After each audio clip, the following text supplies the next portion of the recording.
I'm John Williams, the CMO at the Instant Group.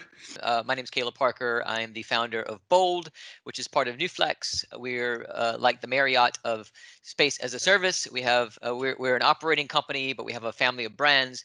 Our clients are landlords and asset owners who want to deploy space as a service across their portfolios, and we operate those space as a service footprints for them and provide excellent customer service to the end user. One thing that I'm always curious about, because I'm a marketer by trade, and when I present at shows or I have conversations with landlords and investors, I talk about brand, and I talk about what's considered the softer side of the industry, the amenities, the F&B, and so on.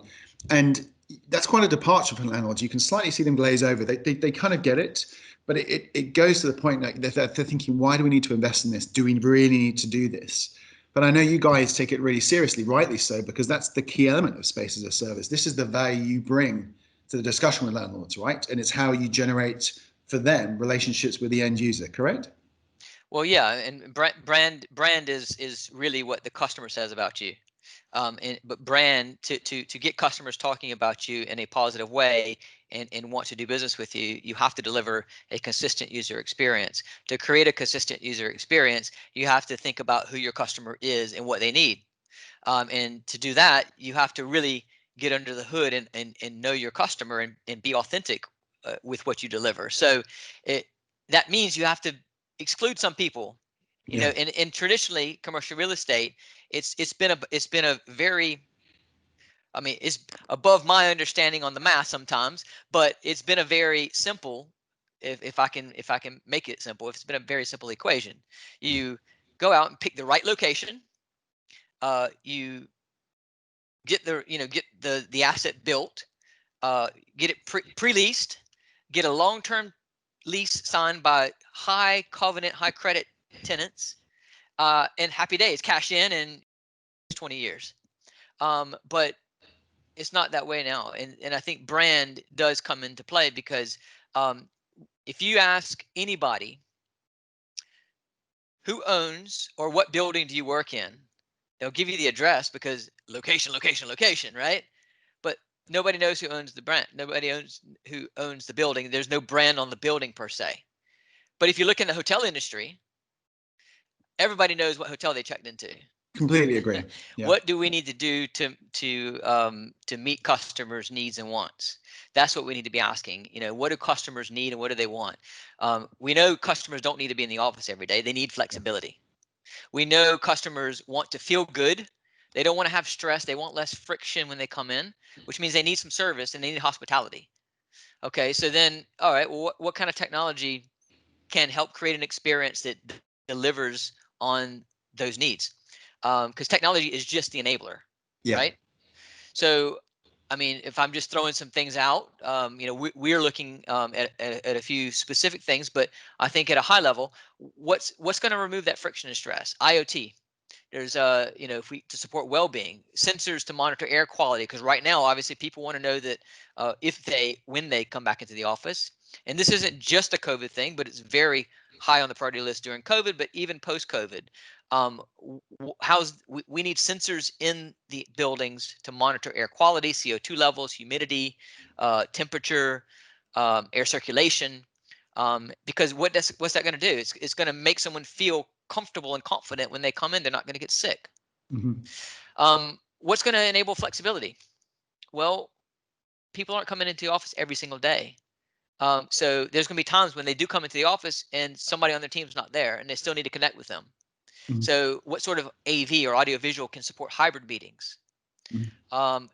Going back to the wellness factor, contactless, and this is probably sounds so simple and obvious, but I should be able to go in the office, do everything I need from my phone. I shouldn't have to touch anything.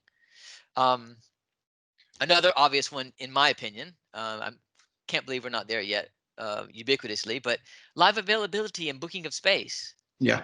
So if I'm sitting there and thinking I've got a meeting next week, I'm not in the office every day. So, I need to book something in advance. I need to see when it's available and book it. Now, a lot of corporates have different booking systems, but should landlords be providing that? How many times have you walked into an office building and you were half greeted with a smile? Maybe Yeah, not even a smile.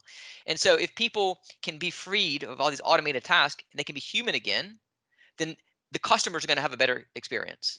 and that's, I mean, I love going to TOG operating TOG centers, for example, on the basis I love speaking to the staff because the staff are really trained and they've created an ethos of Yep. just being welcoming, right? Do you know what I mean?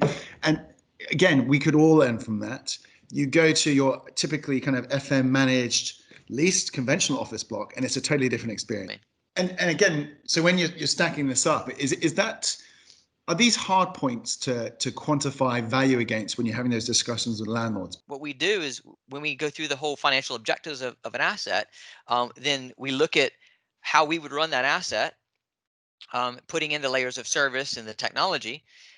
There's some capex cost that goes into that, and there's some opex cost, but that goes into running it. You put all that into a model. You look at the demand. You look at your competitors in the area, and you set a price, and then it spits out.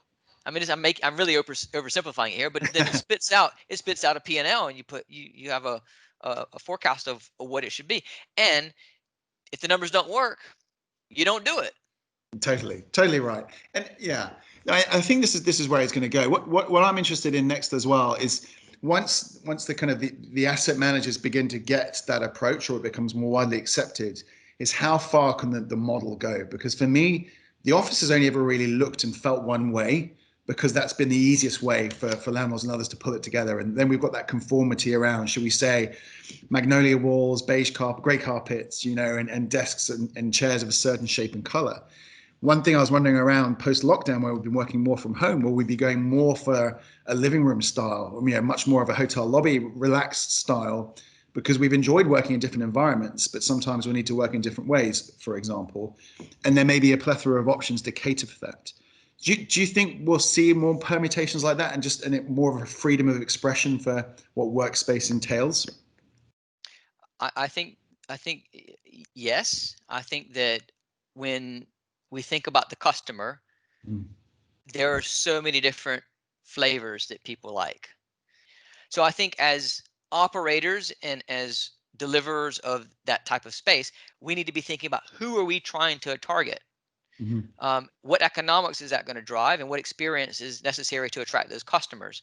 And so the future to me, we're going to have a lot more options. Look, I think the hotel analogy, I'll probably for the next 10 years be pointing to the hotel industry.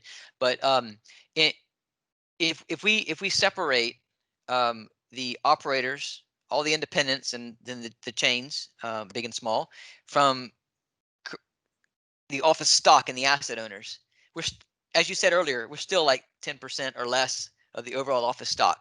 And if that grows to 30, like JLL says, or beyond, there's a lot of room for growth. I Huge. per, I personally believe every single asset should have some element of space as a service in it, some element. So if that's the case, if we say all the office space in the world, all the office buildings in the world are going to have, let's say half of them decide to put space as a service in them in some capacity. Some are going to want to do it themselves and go the independent route, and they're going to get very operational, and they're going to learn a lot. Some will fail at it, some will succeed. Because if you go back to the hotel industry, you have three parties typically in a operation. You have the investor developer who raises the money and creates the asset. Then you have the brand that creates the experience. Then you have the manager who operates the experience. Now, sometimes these are a combination of one or two parties. Marriott, for instance, sometimes Marriott also. Sometimes you have a management company that runs Marriott hotels, they run Hilton hotels, they run Holiday Inn hotels. We're going to see that in this industry, I guarantee you. Yeah, I think you're completely right. I mean, it's a pretty good way to finish. Thank you very much. Thank you, John. Appreciate it.